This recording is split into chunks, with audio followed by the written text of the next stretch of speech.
ball with. Drake! Go!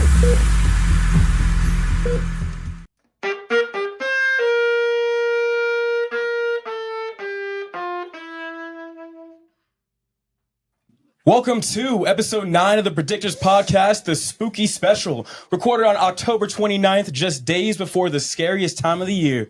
This week, we're diving into the spine-chilling highs and lows and the bone-rattling lowest of lows of Week 8 in the 2024 NFL season and conjuring up some predictions for an exhilarating Week 9. I'm your host, Jay Rock, and joining us are our MVPs, most valuable podcasters, the orthopedic wizard himself, Dr. Provencher, who's seen it all as the Patriots head surgeon, the GOAT himself, Zajac, and Nate Dogg, the predictor extraordinaire. Together, we're going to unravel who's been cursed this week with injuries and who might rise from the crypt to haunt the competition.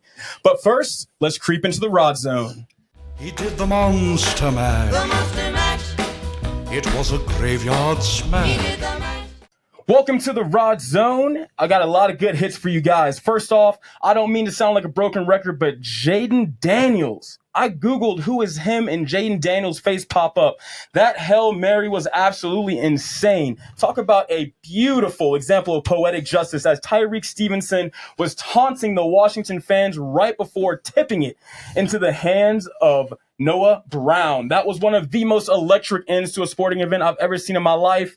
Moving on, Anthony Richardson might need a new personal trainer after calling himself out against the Texans. Joe Flacco will be stepping up into that helm as quarterback one for the Colts. An absolute parlay killer on Sunday as Jameis Winston and the Browns defeated the Ravens for the third time in their past 4 matches. This was the first time the Browns have recorded over 20 points this season.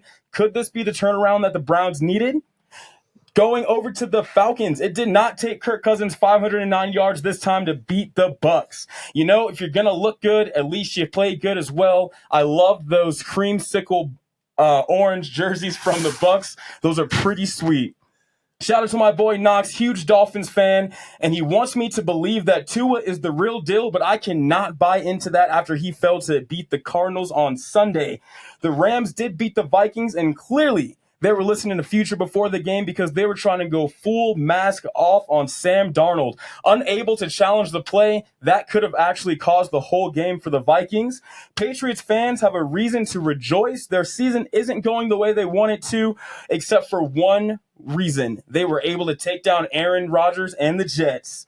Last but not least, Red Zone stopped showing the Lions game because we all knew what was going down in Detroit as the Lions defeated the Titans 52-14.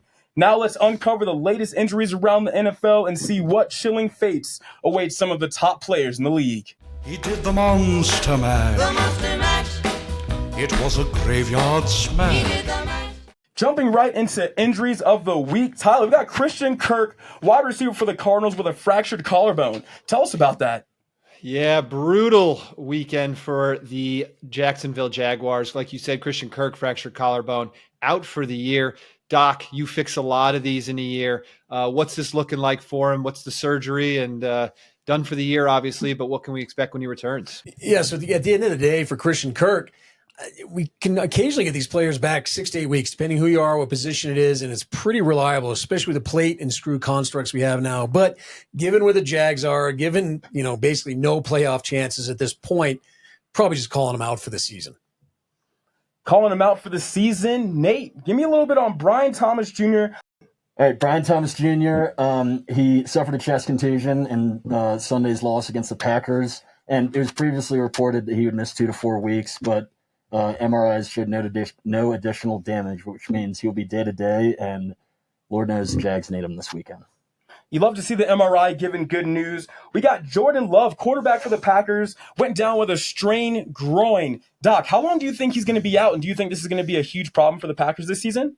I don't think so. I think he's going to come back pretty quickly. It probably looked to me, at least from the video, what we call an adductor strain. The adductor is a very short muscle tendon unit that's right on the inside of the hip, and it helps move the hip joint, especially internally, closer to the center of the body. We see a lot of adductor strains in quarterbacks and people that have to do a lot of twisting, turning on it, and we had cornerbacks, receivers, etc. So I think he's going to be fine. Usually it's a 1 to 2 week thing, and you get back pretty well, as long as it's not deeper in the hip joint, his labrum, his capsule, everything else. I don't expect that to be the case, especially how this whole thing went down and watching the whole play. So I think it's pretty minor. I think he's going to be back. They were smart to rest him, but we'll see. Thanks for that, Doc. Keeping it right on the helm of the quarterbacks, we got Drake May out with a concussion protocol. As Zajac was saying the other week, the Patriots quarterbacks take heavy pressure. Coach Mayo was saying that he needs to protect himself better, as this whole injury did happen on a broken play. Doc, how long do you think Drake May is going to be out? Should the Patriots be concerned for their season?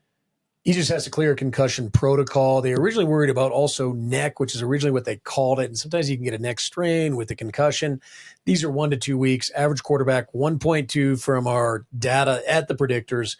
What's interesting about quarterbacks, when we really scrutinize our data after concussion, guess what? They actually come back better. They come back more focused. I think better passing yards, better overall game. It's pretty interesting after you rest for a little bit, especially a week. Quarterbacks come back better.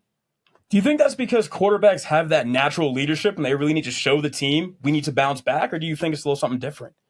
I think it's part of that. The quarterback wants to be there. They want to go do a good job. They want to obviously rise to the occasion. But we obviously know after concussion, it's a real deal. It's a real diagnosis. You get brain rest. I think there's time to focus, to amplify, to see the field a little bit better when you come back. That 1 week to 2 weeks of rest is absolutely key. 1 week, 2 weeks off. I know that helps me lock in better at work. We got Deebo Samuel with a rib injury. He's been going through it this year. Doc, the pneumonia, the rib injury, the calf. What's going on with Deebo? Do you think he's going to be able to be a power force for the 49ers this season still?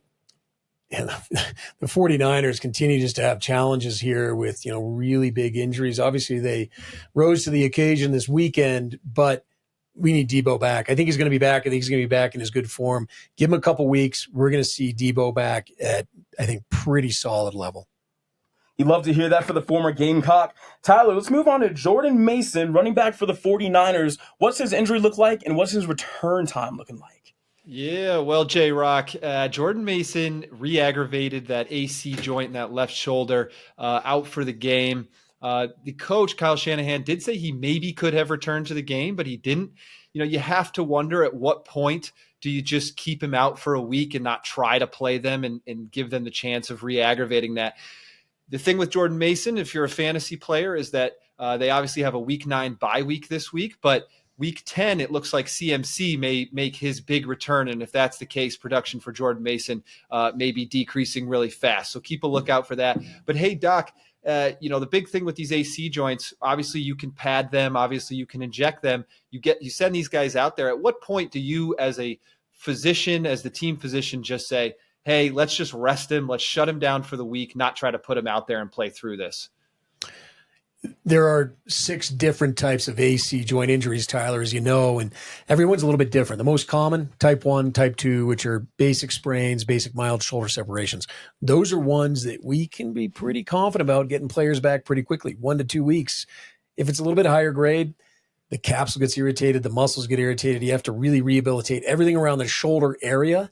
There's a lot of muscles around the shoulder, about 15, that help make it work right. And you got to get those all rehabbed and coordinated and working well together. It also depends on your position. So there's a lot of factors that go into it. It's not one size fits all for the AC joint. And as we saw for a quarterback last year, couldn't throw. He needed surgery for a high-grade AC injury. That's usually not what we have to do in the NFL. A lot of times these are mostly managed non-operatively. Injections, therapy, taping, padding, Kevlar, etc. And those do really well at the end of the day.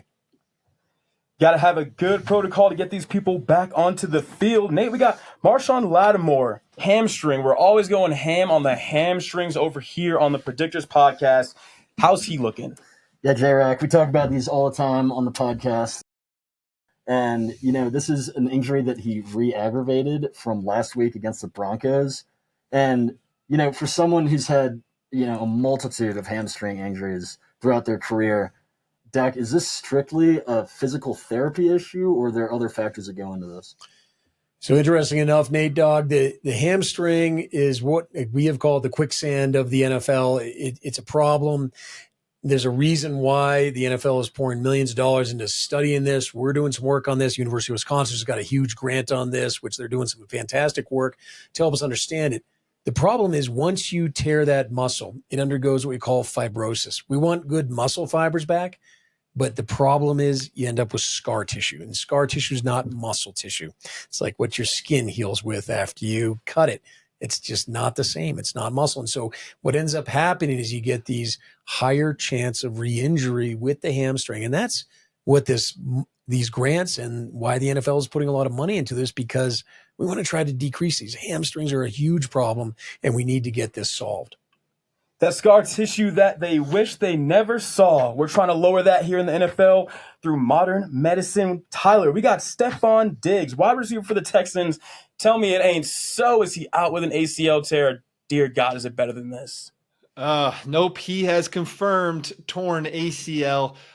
Brutal for the Houston Texans. Obviously, they got Stephon Diggs this offseason from Buffalo. He has been their number one targeted receiver with 64 targets to this point.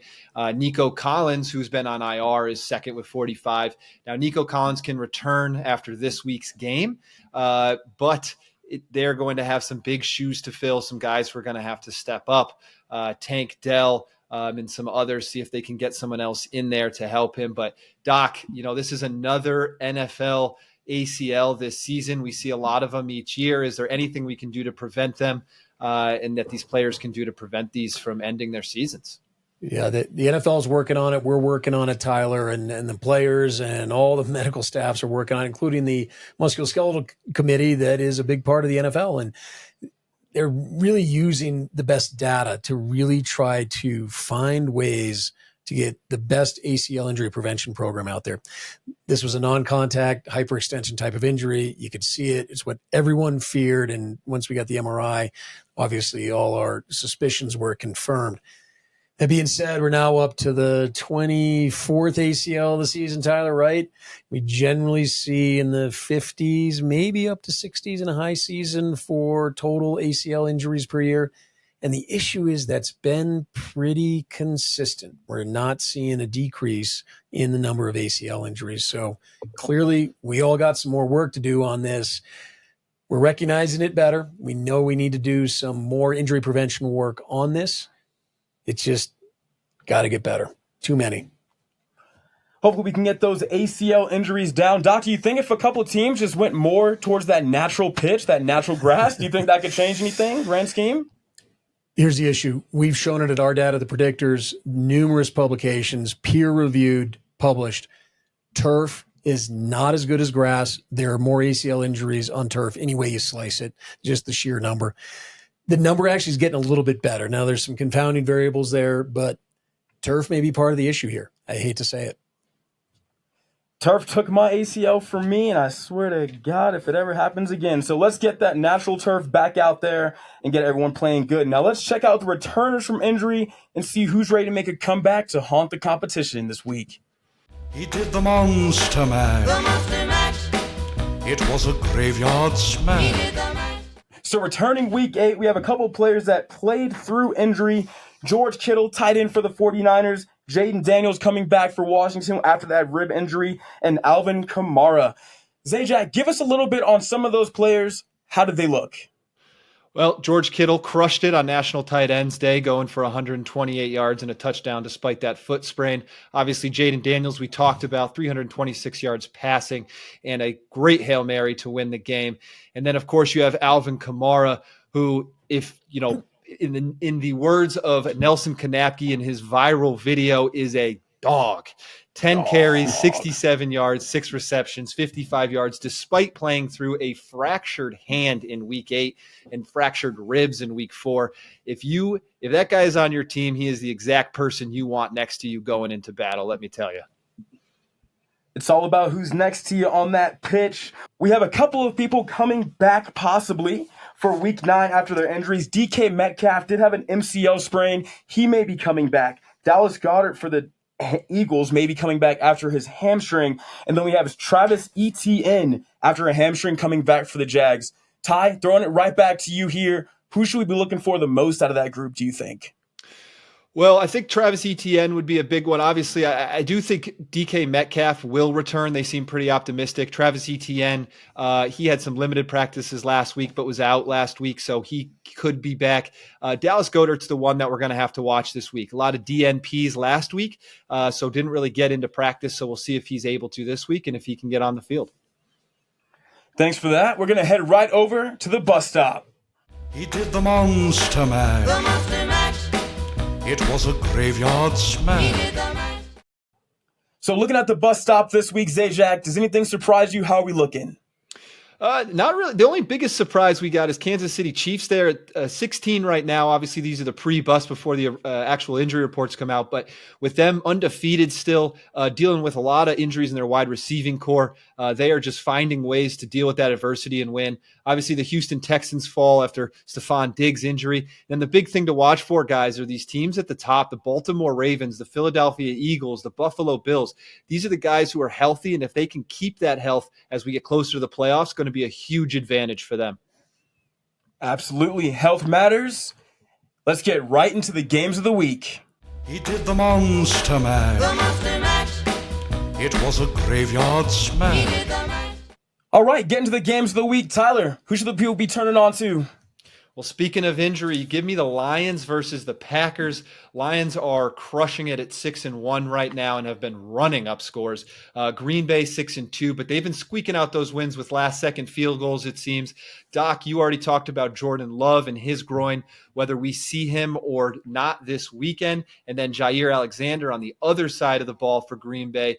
Key players, obviously they got his MRI back. Nothing significant in the knee, but we'll see if he can play. Those are key guys to watch for this week. Lions are still missing Hutchinson, obviously. We know that he's out for maybe the whole season unless they can get to the Super Bowl, but hasn't slowed them down. I like that game. Hopefully Jared goes off again. Nate Dogg, predictor extraordinaire. Tell me who you got for the game of the week. Yes, sir. I got Rams versus Seahawks. Now, the Rams looked completely different. Their offense was firing with Puka Nacua back and obviously Cooper Kupp. And the Rams are favored now, even though they're playing the Seahawks in Seattle, and they haven't won a game on the road. So this will be an interesting game. The Seahawks seem to be falling off a little bit after that 3-0 start of the season, but should be a good one. Thanks for that, Nate. Doc, game of the week. Who you feeling? Yeah, this one for me is easy. We got Dallas Falcons. Dallas traveling to Atlanta. Got 5-3 Atlanta. Dallas, I don't know what's going on there. Another embarrassing loss this week. It's just, it's tough to watch, Dallas fans. I feel for you. I can feel it in my heart and my stomach for you. Cowboys need Micah Parsons. We're going to have to see about that. The defense is tied for last in rushing yards. I mean, he's giving up all kinds of stuff, and they got all kinds of injuries they're dealing with as well. Atlanta, they've been showing up. They've actually been surprising me. I thought it was going to be some challenges, but this is going to be a good game to watch. An absolutely electric match to watch. For the game of the week this week, I got the Colts and the Vikings. As we know, the Vikings started off super hot this season, going 5-0, but they have actually lost their last 2 games. And the Colts themselves were the first team to beat the Steelers this season. So in my opinion, the Colts are showing that they have what it takes to be the underdog on the card and still come out with the win. And obviously, Joe Flacco is going to be able to get in there and do his thing for the Colts. I say it's going to be an electric match, and you should tune in for sure. Thanks for tuning in to another electric episode of the Predictors podcast. We've navigated the house of horrors that is Week 8's pains and gains, and we hope you're prepared for the thrills of Week 9. Stephon Diggs is unfortunately out for the season with an ACL, but DK Metcalf and Dallas Goedert may be returning this week. Be sure to join us next week for more spine-tingling insights, paranormal predictions, and all-around elite vibes. Until then, stay locked in, stay safe, and may your fantasy teams thrive. Don't forget to follow us on Twitter @thepredictors_ and visit our website www.thepredictors.com for all your NFL needs. Another week is another chance to trust the bus, and soon you'll be able to snag your own Predictors merch. Till next time, have a good week. He did the Monster Mash. The Monster Mash. It was a graveyard He smash. did the